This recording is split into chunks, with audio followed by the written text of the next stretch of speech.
Good morning, friends. Welcome to Kana Commerce classes. And today's topic is amalgamation. Amalgamation of companies means कंपनियों का एकीकरण.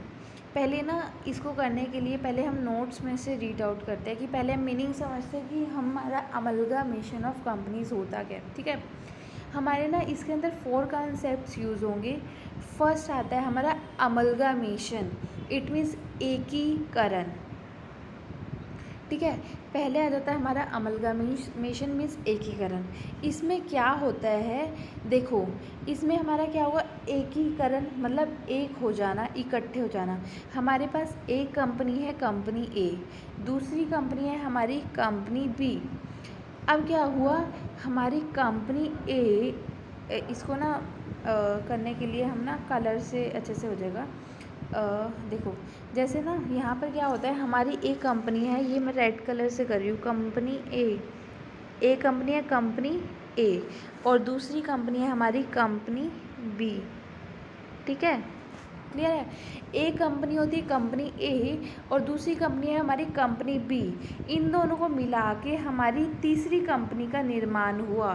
Third company आई जिसका नाम है company A B, या इसकी जगह कोई भी कंपनी आ सकती है, कंपनी सी या कंपनी डी, कुछ भी आ सकता है. ठीक है, तो मतलब क्या हुआ, दो कंपनीज थी, दो अलग अलग कंपनीज थी, दो अलग अलग कंपनीज को मतलब सेल करके और हमारी न्यू कंपनी का निर्माण होता है, उसको हम क्या कह देते हैं, हमारा अमलगामेशन. ठीक है, अब इसमें जैसे एग्जांपल है हमारा, यहाँ पर मैंने एग्जांपल लिया हुआ है, जैसे मारुति जो थी ना, मारुति मोटर्स, वो हमारी इंडिया की कंपनी थी, और दूसरी कंपनी थी हमारी सुजुकी हमारी इंडिया की कंपनी है. ठीक है, मारुति कहाँ की थी, हमारी मारुति हमारी है इंडिया की कंपनी, और सुजुकी हमारी जापान की कंपनी है. मारुति कहाँ की है, हमारी इंडिया की कंपनी है, और सुजुकी हमारी जापान की कंपनी है. उन दोनों को मिला के और हमने क्या बना दिया, Maruti Suzuki A B company या मारुति सुजुकी कंपनी बना दी. तो वो क्या हो गया, अमलगामेशन. अब अमलगामेशन में हुआ क्या, देखो क्या हुआ, अमलगामेशन में ना दो अलग अलग कंपनी थी, उससे नई कंपनी का निर्माण हुआ. तो मतलब जो पहले वाली दो अलग अलग कंपनी थी ना, पहली कंपनी कोई भी लगा लो, जैसे पहली कंपनी थी वो भी हमारी ख़त्म हो गई, दूसरी कंपनी भी ख़त्म हो गई, और हमारी तीसरी कंपनी का निर्माण हुआ. उसको क्या बोलेंगे, अमलगामेशन. क्लियर है, मतलब इसमें क्या होता है, हमारी न्यू कंपनी आती है, एक न्यू कंपनी आती है, और जो पहले वाली दो कंपनीज है उनको ख़त्म करके एक न्यू कंपनी आती है, वो क्या होता है, हमारा अमलगामेशन. जैसे ना यहाँ पर मैंने एक एग्जांपल से कर रखा है, ये देखो यहाँ पर मैंने ना एक इसको एग्जांपल दे रखा है. जैसे हमारे ये देखो, ये आपको डॉट दिख रहे हैं, एक हमारा ब्लू कलर का डॉट है, और एक ब्लैक कलर का डॉट है. ब्लू और ब्लैक कलर के डॉट से हमारा रेड कलर का, मेरे पास ना तीन पेन थे इसलिए मैंने ऐसा कर दिया. ठीक है, तो क्या हुआ, ब्लू और ब्लैक कलर के डॉट से हमारी थर्ड कंपनी मतलब तीसरी रेड कलर आया. तो मतलब making a new colour with the combination of two colour, है ना, जैसे हम दो कलर के कॉम्बिनेशन से थर्ड कलर बना देते हैं, तो वो हमारा क्या हो जाता है, अमलगामेशन मीन्स एकीकरण हो गया, इकट्ठी मिल गई वो कंपनी. अब ये इकट्ठी मिलती क्यों है, अब दो कंपनियां हैं ना, वो सेम पोजीशन पे मतलब सेम पोजीशन पे होती है, वो मिलती क्यों है. ठीक है, वो मिलती क्यों है, क्योंकि उनको क्या करना होता है, क्योंकि ना देखो वो इसलिए मिली क्योंकि ताकि ना जो कंपटीशन है ना वो ख़त्म हो जाए मार्केट में. अगर देखो दो सेम लेवल की कंपनियां हैं, ये ए कंपनी ये बी, दोनों सेम लेवल की, दोनों बहुत अच्छी चल रही है, टॉप पोजीशन पे है दोनों. अगर ये दोनों मिल जाएगी, मतलब ऐसे है 5-6 कंपनियां हैं, तो अगर दो बहुत टॉप पोजीशन पे, बहुत अच्छी पोजीशन पे दोनों मिल जाएंगी, तो हमारी नई कंपनी का निर्माण मतलब, तो हमारा कंपटीशन कट आउट हो जाएगा, प्रतियोगिता कट जाएगी हमारी. ठीक है, और जो हमारा हम जैसे अब दोनों सेम लेवल पे है, दोनों में कंपटीशन बहुत तकड़ा है. ठीक है, और अब क्या हो रहा है, कंपनी दोनों मिल चुकी हैं, तो हमारा कंपटीशन भी ख़त्म हो जाएगा. और जो अब एक है, अब जैसे दोनों सेम पोजीशन पे, अगर इसकी सेल ज़्यादा हो रही है ना, तो इसको गुस्सा आएगा कि हाँ आज तो इसकी सेल ज़्यादा होगी. अगर ये दोनों इकट्ठी मिल जाएगी तो इसमें द्वेष भाव मीन्स एक वो होता है ना, वैर भाव की भावना आ जाती है ना एक दूसरे के मन में, तो वो भी ख़त्म हो जाएगा. तो इस करके हमारा क्या होता है, अमलगामेशन. क्लियर है, तो अमलगामेशन में एक बार फिर से कर लेते हैं. हमारा अमलगामेशन में हुआ क्या, अमलगामेशन में 2 अलग अलग कंपनी थी, ये एक रेड कंपनी लगा लो और ये हमारी है येलो कंपनी, और इससे हमारी ब्लू कंपनी का निर्माण हुआ, ब्लू कंपनी इनकॉर्पोरेट हुई। ठीक है, इसको बोलते थे एकीकरण। क्या बोलते हैं? एकीकरण। अब हमारा आ जाता है एब्जॉर्प्शन, संविलियन बोलते हैं। ठीक है, हिंदी में इसको बोला जाता है संविलियन। अब देखो संविलियन में होता क्या है, संविलियन में ना हमारी एक कंपनी होती है छोटी, ठीक है, और एक कंपनी होती है बड़ी। जो छोटी वाली कंपनी है ना उसको बड़ी वाली कंपनी खरीद लेती है। ठीक है, जैसे कि हमारा एग्जांपल है, यहाँ पर मैं ले लेती हूँ, बड़ी कंपनी है हमारी, यहाँ पर देखो मैंने लिख भी रखा है, बड़ी कंपनी है हमारी ए लिमिटेड कंपनी है हमारी, ठीक है, और छोटी कंपनी है हमारी बी लिमिटेड कंपनी। लेकिन उससे मेरी ए लिमिटेड कंपनी ही बनी, उसने छोटी वाली को ख़रीद लिया। उसने क्या किया? छोटी वाली को ख़रीद लिया। ठीक है, एक सेकेंड, ये ए नहीं दिख रहा ना, इसने क्या किया? छोटी वाली को खरीद लिया। अब दिख रहा है। ठीक है, तो क्या हुआ, अब हमारी न्यू कंपनी नहीं बनी, हमारी जो पहले वाली कंपनी थी ना, इसमें संविलियन मतलब एब्जॉर्ब कर देना, सोख लेना मतलब अपनी तरफ सोख लेना, उसको खत्म, मतलब जो बड़ी कंपनी थी उसने छोटी वाली कंपनी को सोख लिया, संविलियन कर दिया। ठीक है, तो इसमें क्या होता है, जो हमारी पहले वाली जो कंपनी थी ना, येलो वाली कंपनी, वो हमारी एंड हो जाती है और वो ख़त्म हो जाती है, और उसको किसने ले लिया? हमारी छोटी बड़ी वाली कंपनी, जैसे ये मैं यहाँ कर रही हूँ एंड, जो छोटी वाली कंपनी है वो ख़त्म हो गई और उसको किसने ले लिया? बड़ी वाली कंपनी ने ले लिया।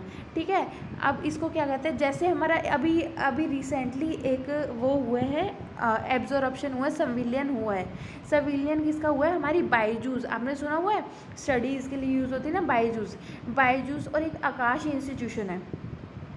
आकाश इंस्टीट्यूशन जो था वो छोटे लेवल पर था, और बायजूस हमारा उसका स्कोप बहुत बड़ा था, वाइड था।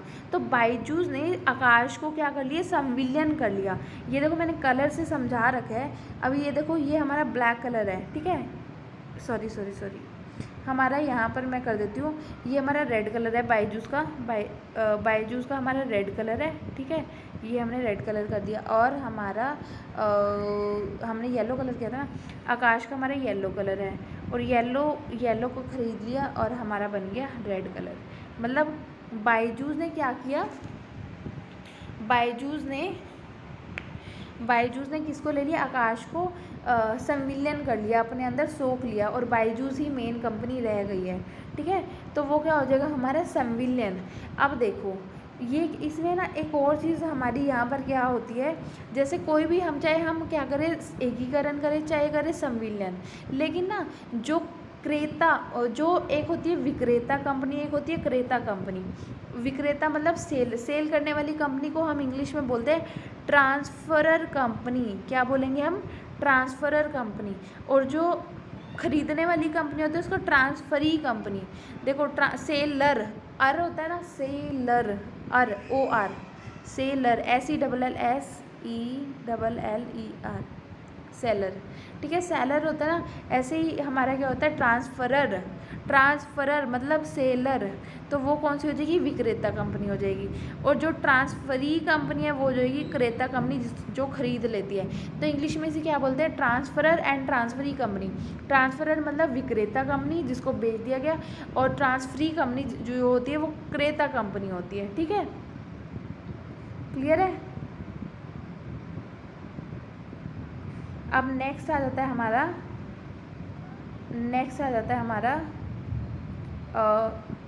एक सेकेंड, ये कट कर दे। नेक्स्ट हमारा आ जाता है, शिट, चलो सारा ही कट हो गया। नेक्स्ट आ जाता है हमारा एक्सटर्नल रिकंस्ट्रक्शन क्या होता है? बाह्य पूर्ण निर्माण में क्या होता है? हमारी क्या होती है, अब हमारी सिर्फ एक कंपनी होगी, सिर्फ और सिर्फ हमारी एक कंपनी होगी, और उस एक कंपनी का मतलब वो काफ़ी लॉस में जा रही है, वो कंपनी वो मतलब काफ़ी ज़्यादा लॉस में जा रही है। उस लॉस मतलब उसके काफ़ी सालों से बहुत लॉस पड़े हैं। ठीक है, उस लॉस को कवर करने के लिए हम क्या करते हैं? उस लॉस को कवर करने के लिए ना हम क्या कर देते हैं, एक नई कंपनी एस्टैब्लिश कर देते हैं जिसका नाम रख देते हैं न्यू ए कंपनी। ए कंपनी को ख़त्म करके और हमने नई कंपनी एस्टैब्लिश की है जिसका नाम कर दिया न्यू ए कंपनी। ठीक है, तो वो हमारा हो जाएगा एक्सटर्नल रिकंस्ट्रक्शन। जो पहले वाली सिर्फ एक ही कंपनी है, एक कंपनी ख़त्म हो जाती है, उसकी जगह नई कंपनी आ जाती है जो थोड़ी बहुत उससे रिलेटेड ही होती है। जैसे अगर ABC कंपनी है तो न्यू ABC कंपनी हो गई, जैसे राम कंपनी है तो न्यू राम कंपनी, मतलब उसका नाम उसी से रिलेटेड ही होता है, थोड़ा बहुत माइनर चेंजेस होते हैं उसमें, लेकिन वो हम इसलिए करते हैं देखो रिकंस्ट्रक्शन, बाह्य पूर्ण निर्माण फिर से उसका निर्माण करना। जैसे एग्जांपल ले लो, हमारा घर में हम जैसे पेंट करवाते हैं, है ना, पेंट करवाते हैं, उसमें से जैसे पपड़ी उतरने लग जाती है, देखा है आपने, और कई बार हमारा होता है मतलब उतरने लग जाता है पेंट हमारा, तो हम उसको ना फिर से हम पेंट करवाते हैं उसको, है ना, पूर्ण निर्माण करते हैं, फिर से उसको रिकंस्ट्रक्ट करते हैं, या कई बार सीलन होती है तो मतलब थोड़ा होता है तो हम फिर से रिकंस्ट्रक्ट करते हैं ना। तो जो हमारा पूर्ण निर्माण मतलब वही हो गया कि जो हमारी पूर्ण निर्माण मतलब वो जैसे ख़राब हो रहा था, वो पेंट ख़राब हो रहा था तो हमने नया फिर से करा लिया, तो फिर वो सही से हमने पेंट करवाया तो वो अच्छा लगने लग गया, है ना। तो ऐसे ही जो हमारी पहले वाली कंपनी है वो लॉस मेकिंग कंपनी थी, और उसको लॉस मेकिंग कंपनी को ख़त्म करके और हमने एक न्यू कंपनी एस्टैब्लिश की जिसमें हमारा मतलब सब कुछ नए तरीके से होगा। जैसे कई बार होता है कंपनी में ना हमारा दिखा देता है कि हाँ हमारे पास इतने एसेट हैं, हमारे पास इतनी संपत्ति है, बट एक्चुअली में हमारे पास उतना नहीं होता, लेकिन हम दिखा देते हैं कि हाँ ये चीज़ ये सब है, तो उसको एक फेयर वैल्यू में दिखाना, तो वो हो जाएगा हमारा एक्सटर्नल रिकंस्ट्रक्शन। ठीक है, जैसे एक्सटर्नल रिकंस्ट्रक्शन होता है उसमें एक कंपनी ख़त्म होती है, उसकी जगह दूसरी कंपनी का निर्माण होता है ना। ठीक है, लेकिन एक होता है इंटरनल रिकंस्ट्रक्शन, उसमें क्या होता है वो भी मैंने यहाँ पर बता रखा है। इंटरनल रिकंस्ट्रक्शन क्या होता है, देखो यहाँ पर एग्जाम्पल भी दिया होता है। बाह्य पुनर्निर्माण में एक पहले वाली हमारी जो कंपनी थी यहाँ पर ब्लू पेन से, वो पहले वाली ख़त्म हो गई और हमारी अब ब्लैक पेन वाली कंपनी आ गई, मतलब एक कंपनी ख़त्म हो गई और दूसरी कंपनी का निर्माण हो जाता है, वो हमारी क्या होता है बाह्य पुनर्निर्माण। अब आंतरिक पुनर्निर्माण क्या होता है, आंतरिक पुनर्निर्माण में हम क्या करते हैं, कंपनी हमारी पहले भी एक कंपनी थी, कंपनी हमारी पहले भी एक कंपनी थी, अभी भी एक कंपनी है, लेकिन हमने ना उसको आंतरिक रूप से उसके अंशधारियों में या फिर जो पूंजी संरचना में मतलब कैपिटल स्ट्रक्चर में उसका चेंज कर दिया, और अब हमारी क्या हो गई, वो उसको फिर से सही अच्छी पोजीशन में ले आए। वो हमारी क्या हो जाएगी, कंपनी वही है, एक कंपनी की जगह एक कंपनी ही है, लेकिन हमारा क्या हुआ, हमने उसमें थोड़े बहुत लॉस वगैरह जो उसको सही कर दिया, तो वो हो जाता है हमारा इंटरनल रिकंस्ट्रक्शन। अब एक्सटर्नल मतलब आंतरिक पुनर्निर्माण और बाह्य पुनर्निर्माण में समझ आया क्या डिफरेंस है। आंतरिक पुनर्निर्माण में हमारा क्या हो जाता है, जो हमारी कंपनी होती है ना, आंतरिक पुनर्निर्माण में कंपनी सेम वही रहती है, पहले भी ये थी और अभी भी ये थी, बस उसका आंतरिक रूप से उसका संरचना कर देते हैं, आंतरिक रूप से पुनर्निर्माण कर देते हैं। ठीक है, कंपनी वही सेम के सेम रहती है। और जो एक्सटर्नल रिकंस्ट्रक्शन होता है ना, उसमें हमारी एक कंपनी ख़त्म हो जाती है, पुरानी कंपनी ख़त्म हो जाती है, उसकी जगह नई कंपनी आती है, उसी से रिलेटेड नाम से उसी से थोड़ा बहुत मतलब रिलेटेड नाम होता है, और वही कंपनी सेम आती है, मतलब एक कंपनी ख़त्म होती है और दूसरी नई कंपनी का निर्माण होता है, और वो उसी से रिलेटेड नाम होता है उसका, तो वो हो जाता है हमारा बाह्य पुनर्निर्माण। क्लियर है, ठीक है। मैंने यहाँ पर ये लिख भी रखा है कि ये सिक कंपनी होती है, लॉस मेकिंग कंपनी होती है, उसको ठीक करने के लिए हम नई कंपनी का निर्माण करते हैं, तो वो बाह्य पुनर्निर्माण है। आंतरिक पुनर्निर्माण में भी वो लॉस मेकिंग कंपनी है, उसको ठीक करके और हम नई कंपनी का निर्माण करते हमारी लॉस मेकिंग कंपनी है, उसके लॉस को ठीक करके और हमारी वही सेम कंपनी ही रहती है, बस उसके लॉस को ठीक किया जाता है। ठीक है, इसमें ना ही कोई कंपनी ख़त्म होती है, आंतरिक पुनर्निर्माण में ना ही कोई कंपनी ख़त्म होती है, ना ही कोई कंपनी का निर्माण होता है, मतलब वही सेम के सेम कंपनी रहती है। ठीक है, अब ये 4 क्लियर हो गए। एकीकरण में हमारा क्या हुआ, एकीकरण में हमारा हुआ, ये देखो यहाँ से करते हैं, एकीकरण में हमारा क्या हुआ, 2 कंपनी थी, 2 कंपनी ख़त्म हुई, उसकी जगह तीसरी कंपनी आई, वो हो जाता है एकीकरण। जैसे मारुति सुजुकी, उससे आया मारुति सुजुकी कंपनी। ठीक है, संविलियन में क्या होता है, हमारी बड़ी कंपनी है वो छोटी कंपनी को अपने अंदर ले लेती है। जैसे बायजूस ने किसको ले लिया, आकाश को अपने अंदर ले लिया, तो वो बायजूस रह गई। ठीक है, तो ये क्या हो जाएगा, संविलियन। तो जो बड़ी कंपनी है वो छोटी कंपनी को एब्जॉर्ब कर लेती है। जो हमारा एकीकरण होता है उसका पर्पस क्या होता है, वो हम इसलिए करते हैं क्योंकि वो सेम लेवल की कंपनी थी, तो उसमें बहुत कंपटीशन होता था। तो कंपटीशन को कट करने के लिए हमने ये नई कंपनी का निर्माण किया। ठीक है, अब एब्जॉर्प्शन हम इसलिए करते हैं कि जब हमारी छोटी और बड़ी कंपनी दोनों मिल जाएंगे ना, तो उसके पास एक पावर आ जाएगी, और उसको जहाँ मतलब एक पावर आ जाएगी, और वो जैसे जो का मतलब इकट्ठे मिलके वो अपना जैसे वो हो जाएगा, इकोनॉमीज़ ऑफ स्केल मिलेगी। जैसे अगर हमारी ये है कि जैसे 1 लाख का कॉन्ट्रैक्ट है, ठीक है, और जो छोटी कंपनी है ना वो अकेले इस कॉन्ट्रैक्ट को नहीं कर पा रही, बड़ी कंपनी है वो भी नहीं कर पा रही, क्योंकि छोटी कंपनी के पास 50,000 रुपये है, बड़ी कंपनी के पास है 90,000 रुपये, तो उसको 10,000 रुपये कम पड़ रहे हैं और इसको 50,000 रुपये कम पड़ रहे हैं। तो ये दोनों अगर इकट्ठे मिल जाएंगे तो इनको क्या मिल जाएगा, इकोनॉमीज़ ऑफ स्केल मिल जाएगी। मतलब दोनों कंपनी इकट्ठे मिल अपना कोई कॉन्ट्रैक्ट कर सकते हैं इजीली, है ना। तो और क्या होगा, अगर जो दोनों कंपनी मिल जाएगी तो इनका क्या होगा, प्रोडक्शन भी ज़्यादा होगा। ठीक है, और प्रोडक्शन ज़्यादा होगा, जैसे अगर हमारा वो मैं आगे एग्जांपल दिखूंगी, तो इकोनॉमीज़ ऑफ स्केल मिलता है इससे। तो ये हो जाता है एब्जॉर्प्शन में हमारी छोटी कंपनी ख़त्म हो जाती है और बड़ी कंपनी छोटी कंपनी को अपने अंदर ले लेती है। ठीक है, और अब इसमें बाह्य पूर्ण निर्माण में हमारी जो पहले वाली कंपनी होती है वो ख़त्म हो जाती है, उसकी जगह नई कंपनी आ जाती है। ठीक है, ये हो जाता है हमारा। और आंतरिक पूर्ण निर्माण में हमारी सेम कंपनी ही रहती है, कोई चेंजेस नहीं होता। अब हम यहाँ से करते हैं अमलगमेशन। तो हमारा स्टार्ट होता है पहले, आज यही फर्स्ट क्वेश्चन हमारा यहीं से रिलेटेड है। ठीक है, पहला क्या कहते हैं, अमलगमेशन मतलब एकीकरण क्या होता है। एकीकरण क्या होता है, जब समान प्रवृत्ति वाली कंपनी, ये देखो ये आ गया ना, समान प्रवृत्ति मतलब सेम लेवल की कंपनी है, सेम लेवल की कंपनी मतलब समान प्रवृत्ति का व्यवसाय करने वाली दो कंपनी दो या दो से अधिक कंपनियां आपस में मिलकर एक नई कंपनी का गठन कर ले, इसे क्या कहते हैं, एकीकरण। दो कंपनियां पहले वाली वो ख़त्म हो जाएंगी, जो पहले वाली दो कंपनियां हैं वो क्या हो जाएंगी, पहले वाली ए और बी कंपनी ख़त्म हो जाएगी और उसकी जगह ए बी कंपनी आ जाएगी, वो हो जाएगा हमारा एकीकरण।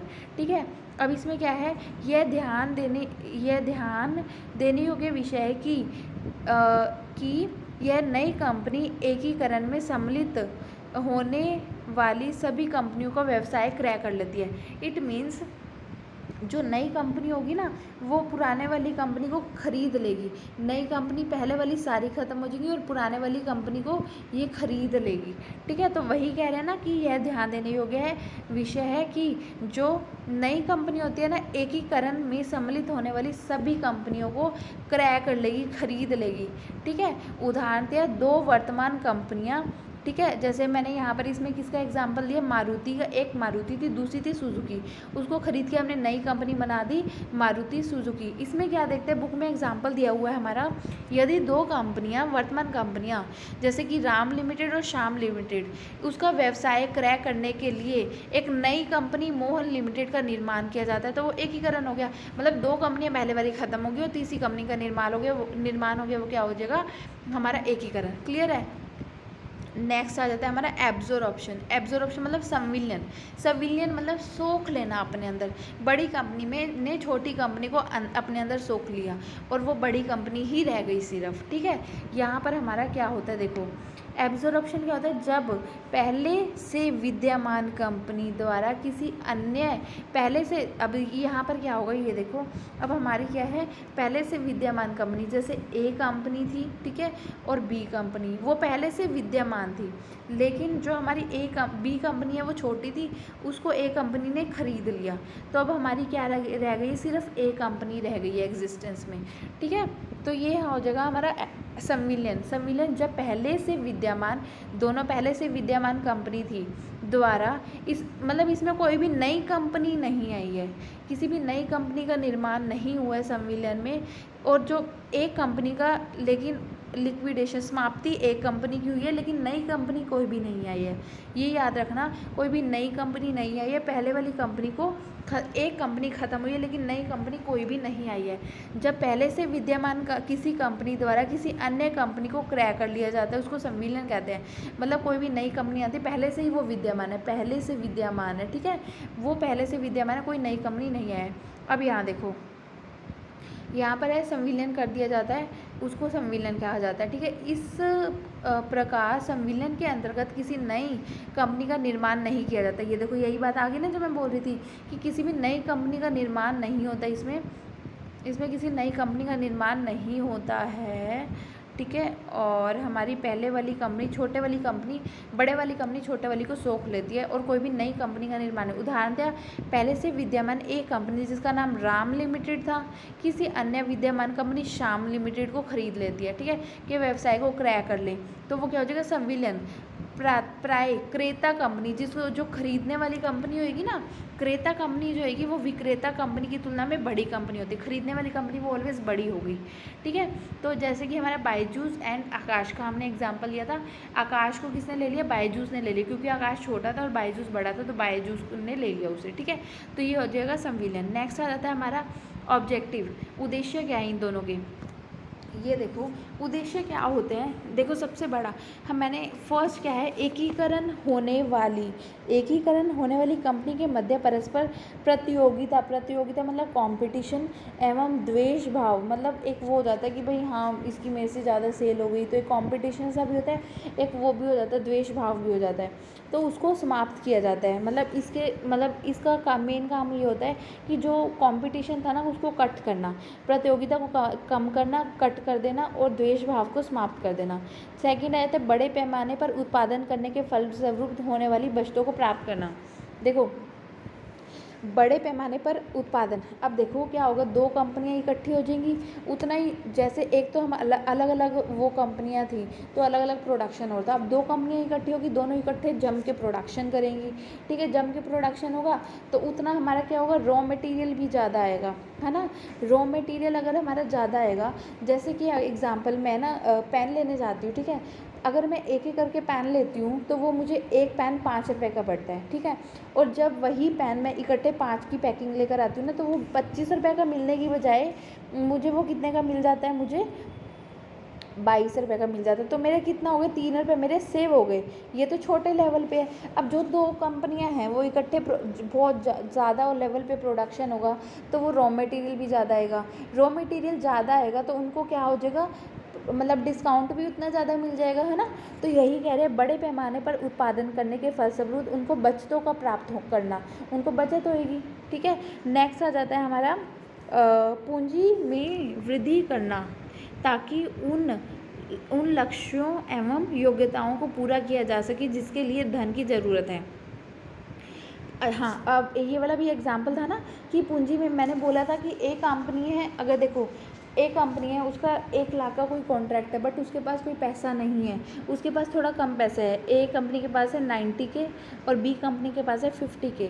मतलब अगर वो अकेले वो कॉन्ट्रैक्ट को लेना चाहे ना तो ये ले सकती है, क्योंकि 1 लाख का कॉन्ट्रैक्ट है, ना तो ये ले सकती, इसके पास भी पैसे कम है, ना ये ले सकती। अगर ये दोनों इकट्ठे हो जाएंगे तो वो आराम से ईजिली पैसा बच भी जाएगा और वो कॉन्ट्रैक्ट भी कर लेंगे, है ना। तो यही चीज़ बोल रखी है कि क्या, पूंजी में वृद्धि करना, ताकि उन लक्ष्यों एवं योग्यताओं को पूरा किया जा सके जिसके लिए धन की ज़रूरत है, जिसके लिए हमें पैसा चाहिए, तो वो भी हम इजीली कर सकते हैं, है ना। वस्तु बाजार पर बेहतर निरंतर साबित करने के लिए, अब देखो कंट्रोल, जितनी अगर वो कंपटीशन, वो जो कंपनी है दो इकट्ठी हो जाएंगी तो क्या हो जाएगा, उनका कंट्रोल भी उस मार्केट में बहुत ज़्यादा हो जाएगा, है ना। नेक्स्ट आ जाता है हमारा उत्पादित वस्तुएं एवं सेवाओं को अधिक व्यापक क्षेत्रों में वितरित करने के लिए, क्या हो जाता है, उत्पादित वस्तुएं एवं सेवाओं को अधिक व्यापक क्षेत्रों में विस्तृत करने के लिए। अब वो है वही, जितना इकट्ठे हो जाएंगी प्रोडक्शन भी ज़्यादा होगा, उनकी मार्केट भी एक्सपैंड हो जाएगी, है ना। अब क्या है, ऊंचे वेतन मतलब हाई सैलरीड पर्सन अत्यधिक कार्यकुशल व्यक्तियों की सेवाओं का लाभ उठाने के लिए। अब एक वो है, अकेले में वो शायद एक हाई सैलरी एम्प्लॉय को नहीं रख पा रहे थे, बट अब वो इजीली जो उस कार्य में कुशल है उन पर्सन को रख सकती है ना। तो ये हो जाता है हमारा ऑब्जेक्टिव, किसके, एकीकरण और संविलियन के उद्देश्य है। ठीक है, चाहे एकीकरण का 2 मार्क्स में क्वेश्चन आ जाए, चाहे संविलियन का आ जाए, तो हमें ये लिखना है। और अगर 16 मार्क्स का क्वेश्चन आता है ना, तो भी हमें मीनिंग के साथ यहाँ पर उसका उद्देश्य भी बताना है। ठीक है, नेक्स्ट आ जाता है रिकंस्ट्रक्शन, पूर्ण निर्माण हमारा 2 तरीके का होता है। पहले पूर्ण निर्माण पढ़ते हैं, होता क्या है। पूर्ण निर्माण एकीकरण और संविलियन के बिल्कुल भिन्न प्रक्रिया का होता है। अब देखो, जो एकीकरण और वो पूर्ण निर्माण आए थे वो इसलिए आए थे तो कंपटीशन कट हो जाए, लेकिन पूर्ण निर्माण संविलियन और एकीकरण इसलिए आए थे ताकि कंपटीशन कट हो जाए, हमें कम मतलब कम डिस्काउंट में हमें वो मिल जाए, इकोनॉमीज़ ऑफ स्केल मिल जाए। मतलब हमारा अगर हम ज़्यादा लेवल पे प्रोडक्शन करते हैं तो हमें उतना डिस्काउंट भी मिलता है रॉ मटेरियल को ख़रीदने में। ठीक है, तो इकोनॉमीज़ ऑफ स्केल मिलते हैं, तो इस वजह से आता है। लेकिन पूर्ण निर्माण जो होता है ना, वो इसलिए वो इन दोनों से भिन्न है, क्योंकि इसका मुख्य उद्देश्य है 2 कंपनियों को आपस में मिलाना नहीं होता। इसमें 2 कंपनियाँ आपस में मिल नहीं रही है, बल्कि जो विद्यमान कंपनी है उसके पास बहुत ज़्यादा लॉस में चली गई थी, उसके लॉस को ख़त्म करना, राइट ऑफ करना या अपलेखित करना कहा जाता है इसका। तो उन जो लॉस में जा चुके उन हानियों को अपलेखित करने के लिए खुद को पूर्ण संगठित करना है, खुद को फिर से पूर्ण संगठित, मतलब जो लॉस में चली गई थी उसको, अपने लॉस को ख़त्म करके और फिर से उसको अपनी एक पोजीशन में लेकर आना, एक नॉर्मल पोजीशन में लेकर आना, वो हो जाता है हमारा पूर्ण संगठित। पूर्ण संगठित 2 प्रकार का होता है, बाह्य और आंतरिक। बाह्य में क्या होता है, बाह्य पूर्ण संगठित एकीकरण में मतलब काफ़ी मिलता जुलता है। अभी देखिए एकीकरण से कैसे मिलता जुलता कह रहे हैं, एकीकरण में तो 2 कंपनियाँ थी, 2 कंपनियाँ ख़त्म हो गई, तीसरी कंपनी आए थे। अब जो है इसमें क्या होती है, अब वो क्या होता है, बाह्य पूर्ण निर्माण में हमारी पहले ए कंपनी ख़त्म होकर और हमारी न्यू ए कंपनी आ जाती है। ठीक है, तो हमारी क्या हो जाता है, ए कंपनी ख़त्म हो जाती है और न्यू ए कंपनी आ जाती है। ए कंपनी क्यों ख़त्म की जाती है, क्योंकि ये बहुत सिक कंपनी है या फिर लॉस मेकिंग कंपनी है, इस वजह से इसको ख़त्म किया जाता है। अब पढ़ते हैं इसको क्या कह रहे हैं। बाह्य पूर्ण निर्माण एकीकरण से काफ़ी मिलता जुलता है, परंतु यह पूर्णतः एकीकरण की तरह नहीं है। इसके लिए इसके अंतर्गत एक नई कंपनी की स्थापना किसी ऐसी कंपनी को क्रय करने के लिए की जाती है जिससे बहुत अधिक हानियाँ हो चुकी हैं। मतलब नई कंपनी की स्थापना की गई है, वो इसलिए की गई है, उस कंपनी को खरीदने के लिए की गई है जिसको बहुत ज़्यादा हानि हो चुकी है। ठीक है, और आर्थिक संकट में मतलब जो आर्थिक संकट में है, उसको बहुत ज़्यादा लॉस हो गया है, उसके लॉस को रिकवर करने के लिए हमने न्यू कंपनी की स्थापना की है। ठीक है, और व्यवसाय के बेचने के बाद पुरानी कंपनी बंद हो जाती है। व्यवसाय को बेचने के बाद पुरानी कंपनी, अब हमने जब ये व्यवसाय बेच दिया, एक कंपनी को बेच दिया, तो पुरानी कंपनी हमारी ख़त्म हो गई और न्यू कंपनी हमारी एग्जिस्टेंस में आ गई। ठीक है, और बाह्य पूर्ण निर्माण के अंतर्गत स्थापित नई कंपनी का नाम भी सामान्यतः पुरानी कंपनी से काफ़ी मिलता जुलता होता है। वो मैंने आपको बताया था ना ऊपर वाले एग्जाम्पल में, कि जो अगर हमारी कंपनी ए कंपनी है तो उसका नाम हो जाएगा न्यू ए कंपनी, मतलब थोड़ा बहुत मिलता जुलता नाम होगा। ठीक है, और इसमें जैसे इसके अंशधारी भी सामान्य वही होते हैं, जो पहले कंपनी के अंशधारी थे, जो शेयर होल्डर थे पहले कंपनी के, वही शेयर होल्डर होते हैं। शेयर होल्डर पहले भी वही थे और अभी भी वही होते हैं। ठीक है, जैसे उदाहरण थे, असम टी कंपनी थी, अब वो ख़त्म हो गया, हम कौन सी कंपनी आ गई, न्यू असम टी कंपनी आ गई। ठीक है, इसका उद्देश्य क्वेश्चन पूछा गया है इसका, तो वो ज़रूर कर लेना, 2 मार्क्स में कई बार आ जाता है। तो इसमें क्या है, बाह्य पूर्ण निर्माण के उद्देश्य, हम इसको क्यों करते हैं, इसको इसलिए किया जाता है क्योंकि जो पिछले वर्ष की संचित हानियां हैं, देखो बाह्य पूर्ण निर्माण को और आंतरिक, मेन इसका आंतरिक पूर्ण निर्माण, दोनों का मेन ऑब्जेक्टिव उद्देश्य यही होता है कि जो पहले वर्ष की संचित हानि है, जो पहले काफ़ी टाइम पहले से हमारे जो लॉस हो रहे थे, उसको अपलेखित करना तथा संपत्तियों का मूल्य कम करके उन्हें वास्तविक मूल्य पर दिखाना। कई बार मैंने आपको बताया कि हमारे ना बैलेंस शीट में ये दिखाया होता है, हमारे एसिड इतने सारे हैं, ठीक है, इतने सारे, लेकिन एसिड जैसे लिखा दिए 10 लाख के, और एक्चुअली में हमारे वो 6 लाख के हैं, ठीक है। तो वो जो 6 लाख है ना, उसको रियल वर्थ दिखाना, उसको 6 लाख दिखाना, ना कि 10 लाख को काट के उसकी 6 लाख की पोजीशन दिखाना, ठीक है। तो वो क्या हो जाएगा, मतलब उसकी रियल वर्थ दिखाना। तो यहाँ पर आ जाएगा पिछले वर्ष के संचित। इसका मेन काम क्या होता है, जो हानियाँ हैं उसको ख़त्म करके और संपत्तियाँ मतलब एसिड का मूल्य कम करके उसको वास्तविक मूल्य पर दिखाना है। वो 10 लाख के नहीं है, वो 6 लाख है, तो उसको 6 लाख के दिखाओ। जो पहले 10 लाख में दिखा रखे थे उसको 6 लाख में, मतलब संपत्ति को मूल्य कम करके उसको वास्तविक मूल्य पर दिखाना। नेक्स्ट आ जाता है हमारा अंशधारियों को कंपनी की वास्तविक कीमत। मतलब अब देखो, जब हमारे एसिड थे जो कि हमने 6 लाख में दिखा दिया, रियल उसकी वर्थ दिखा दी, ठीक है। तो जो अंशधारी शेयर होल्डर को कंपनी की वास्तविक कीमत मतलब रियल वर्थ का प्रतिनिधित्व करने वाले उचित मूल्य को अंश देना, मतलब उसके रियल वर्थ बताना कि हाँ हमारे 6 लाख ही है, वो 10 लाख नहीं थे, वो 6 लाख ही थे, ठीक है। अब हमारे 6 लाख ही हैं, रियल वर्थ दिखाना, और अब आप लेना चाहो तो ले सकते हो, तो उचित मूल्य के अंश देना। अब आप 6 लाख में से अगर लेना चाहते हो तो आप ले सकते हो, ठीक है। अब क्या, भविष्य में होने वाली राशियों की भविष्य में होने वाली हानियों से कंपनी को बचाना।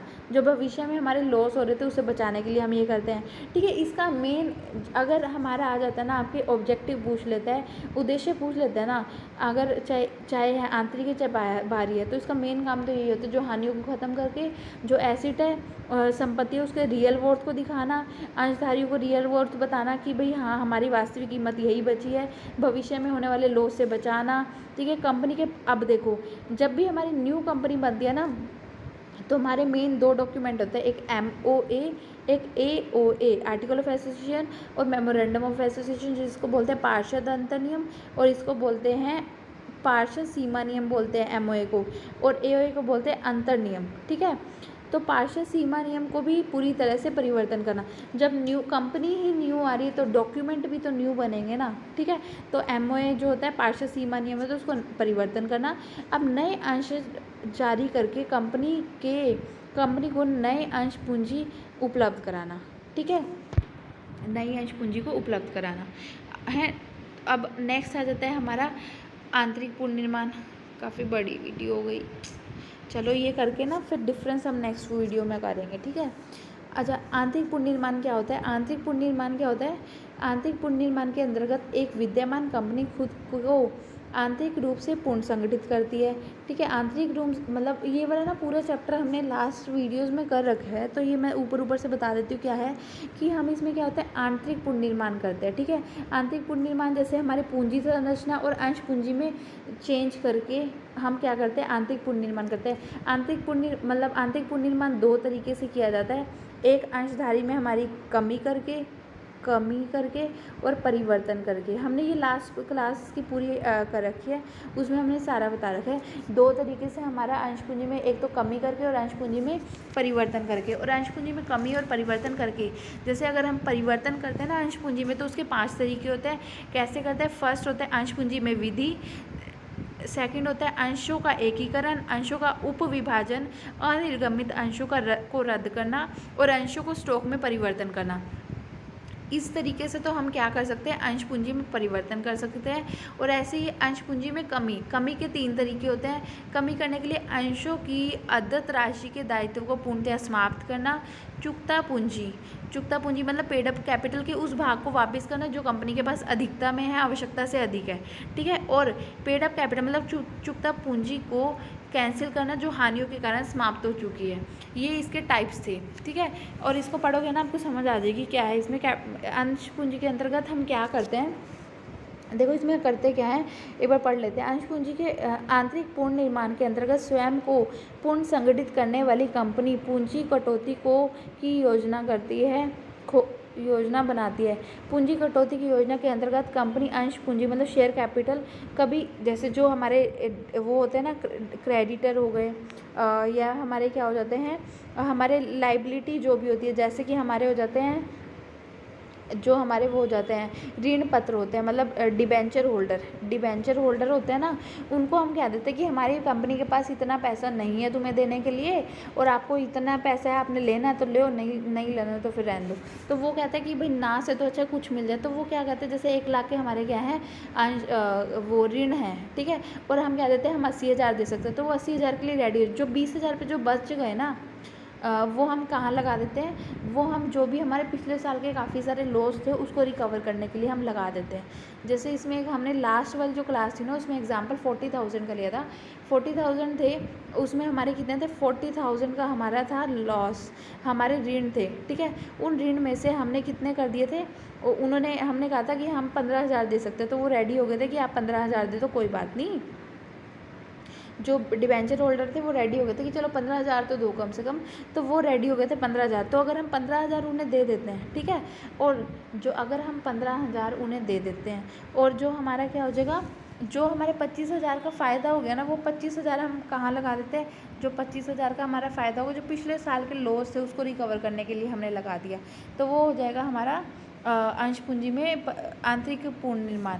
यहाँ पर देखो, यहाँ लिखा हुआ है कि लेनदारों ने रिड्यूस कर दिया, जो लेनदार हैं, जो ऋण पत्र हैं, उनको वास्तविक मूल्य से रियल वोट से उसको रिड्यूस कर दिया जाता है, कम कर दिया जाता है, और इस प्रकार अंश पूंजी तथा ऋण, अंश पूंजी मतलब शेयर कैपिटल को भी हम रिड्यूस कर देते हैं, कमी कर देते हैं, ठीक है, और उसको हम कहाँ लगा देते हैं, संचित हानि और कृत्रिम संपत्तियों में लगा देते हैं। कृत्रिम संपत्ति पता है क्या होती है, जो हमारी फिक्टिशियस एसेट्स होती हैं, जो हमारी रियल में एसेट नहीं है, बट वो एसेट मानी मतलब दिखाई हुई है, या रियल में वो एसेट नहीं होती, ठीक है, तो उसको रिकवर करने के।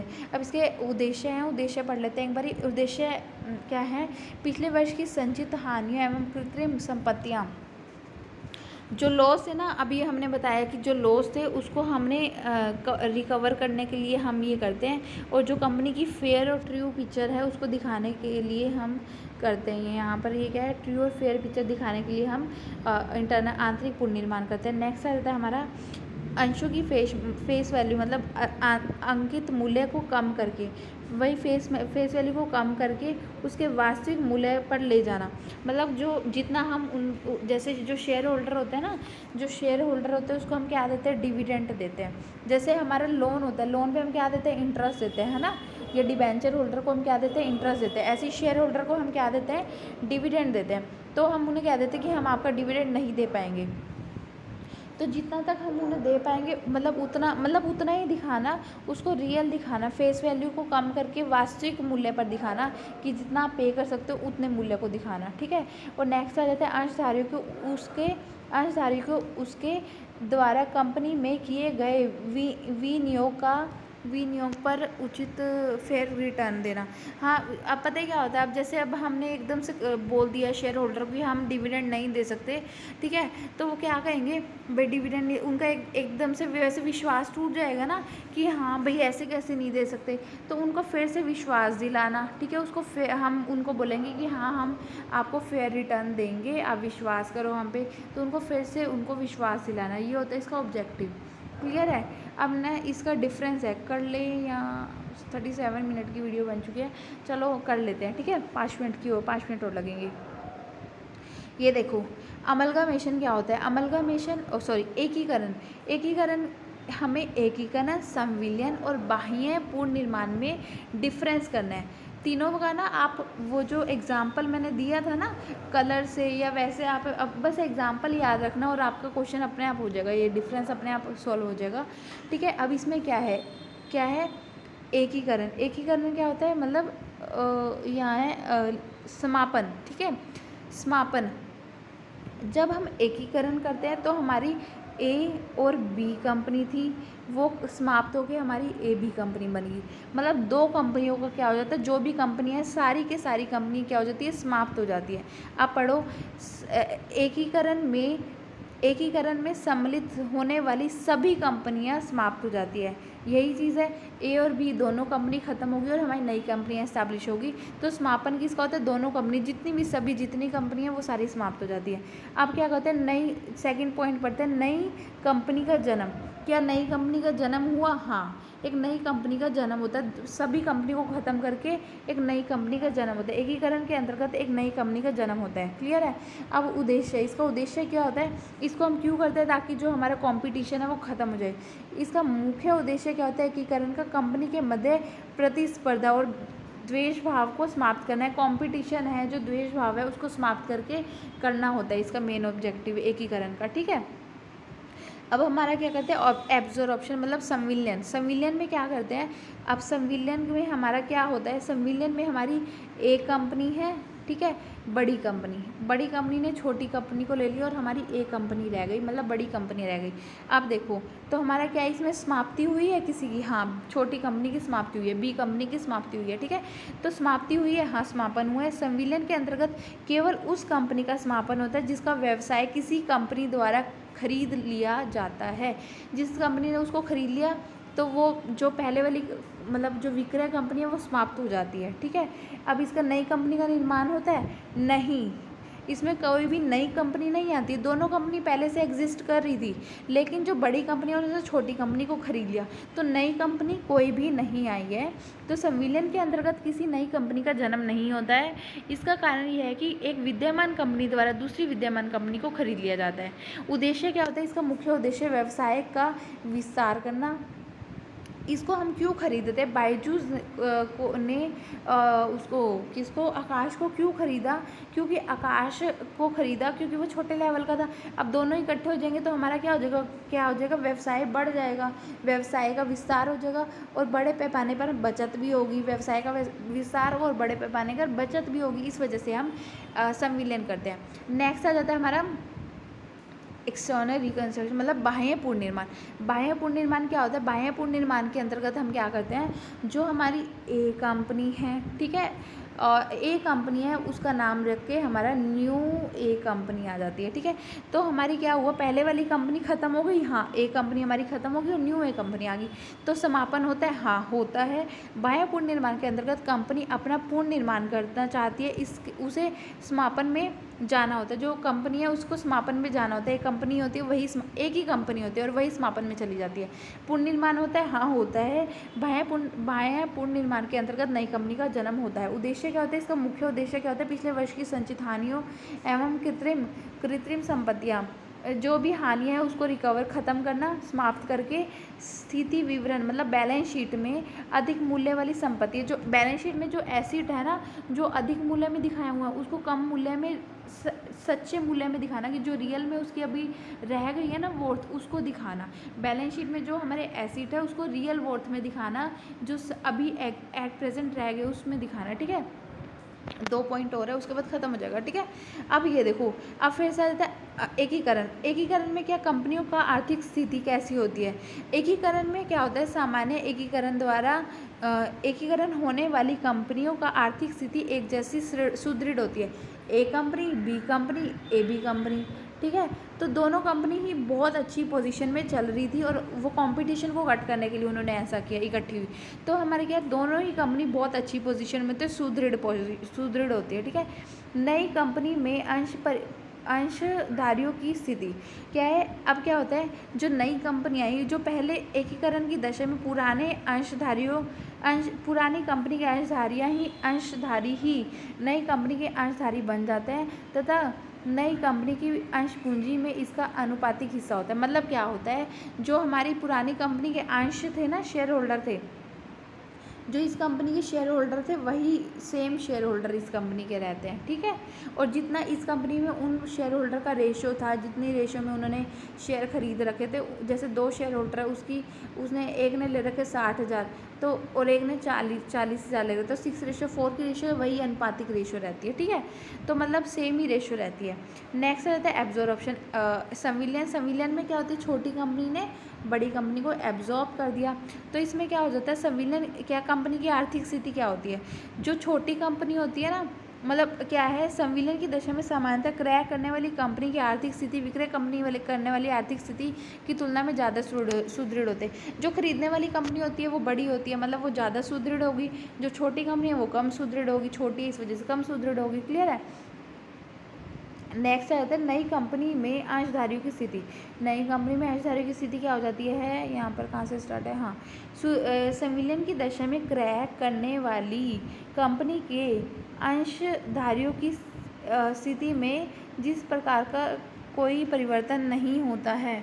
क्या है, संविलियन की दशा में क्रय करने वाली कंपनी के जो, अच्छा ओके, जो हमारी खरीदने वाली कंपनी है ना, ए कंपनी, उसमें कोई मतलब उसके जो अंशधारी थे उसके शेयर होल्डर वही रहते हैं, और जो विक्रय करने वाली वो क्या होता है, मतलब यहीं पे लिखा हुआ है, क्रय करने वाली के तो सेम ही रहते हैं, किसी प्रकार को कोई परिवर्तन नहीं आता। जो विक्रय करने वाली कंपनी के अंशधारी यदि चाहे तो विक्रय कंपनी के अंशधारी क्रय करने, मतलब जो सेल करने वाली कंपनी है ना, वो चाहे तो वो विक्रय करने वाली के शेयर ले सकती है और चाहे तो नहीं ले सकती। क्लियर है। अब आ जाता है क्या हो जाता है, आंतरिक बाह्य पुनर्निर्माण। बाह्य पुनर्निर्माण में क्या होता है, बाह्य पुनर्निर्माण के अंतर्गत कंपनी की क्या होती है, पोजीशन क्या होती है, फाइनेंशियल पोजीशन क्या होती है। बाह्य पुनर्निर्माण की दशा में पुरानी कंपनी की स्थिति बहुत ही ज़्यादा ख़राब होती है। क्या है, पुरानी कंपनी जो थी हमारी, यहाँ पे ए लिमिटेड थी और न्यू ए आ गई। जो पुरानी कंपनी थी ना ए लिमिटेड, वो बहुत ज़्यादा मतलब गलत पोजीशन, मतलब बहुत ज़्यादा उसमें लॉस में जा रही होती है, तो वो बहुत ख़राब होती है उसकी पोजीशन। और इससे क्या होता है, नई कंपनी के अंशधारी, बाह्य पुनर्निर्माण की दशा में पुरानी कंपनी के अंशधारी नई कंपनी के अंशधारी होते हैं। जो पहले वाली कंपनी के शेयर होल्डर वही नई कंपनी के शेयर होल्डर होते हैं। क्लियर हो गया ये वाला कंसेप्ट। Thank you. काफ़ी बड़ी हो गई क्लास।